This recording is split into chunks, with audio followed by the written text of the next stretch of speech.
ಅಧ್ಯಾಪಕರಾಗಿ ಬಹುಶ್ರುತ ವಿದ್ವಾಂಸರಾಗಿ ರಾಣಿ ಅಬ್ಬಕ್ಕಳ ಸ್ವಾಭಿಮಾನದ ಪ್ರತೀಕವನ್ನ ಸಂಘಟನೆಯ ಮೂಲಕ ಪರಿಚಯಿಸಿದವರಲ್ಲಿ ಶ್ರೀ ಭಾಸ್ಕರ್ ರಾಯ್ ಕುಕ್ಕುವಳ್ಳಿ ಕೂಡ ಒಬ್ಬರು. ಇದೀಗ ಸನ್ಮಾನ ಪೀಠವನ್ನ ತಾವು ಅಲಂಕರಿಸಿ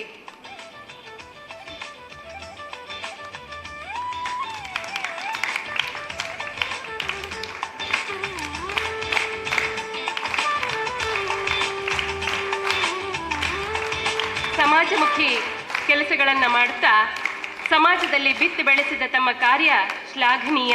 ಜೊತೆಗೆ ಬದುಕಿನುದ್ದಕ್ಕೂ ಇದೇ ರೀತಿ ನಮ್ಮ ಮಣ್ಣಿನ ಸೊಗಡನ್ನು ಜನಮಾನಸಕ್ಕೆ ಮುಟ್ಟಿಸಲು ಭಗವಂತ ತಮ್ಮ ಬದುಕನ್ನು ಬೆಳಗಲಿ ಎನ್ನುವಂತಹ ಹಾರೈಕೆಯೊಂದಿಗೆ ಕರ್ನಾಟಕ ರಾಜ್ಯ ಮಹಾವಿದ್ಯಾಲಯ ಶಿಕ್ಷಕ ಸಂಘ ಈ ವಿಶೇಷ ಗೌರವವನ್ನು ನೀಡಲು ಸಂತೋಷ ಪಡ್ತಾ ಇದೆ.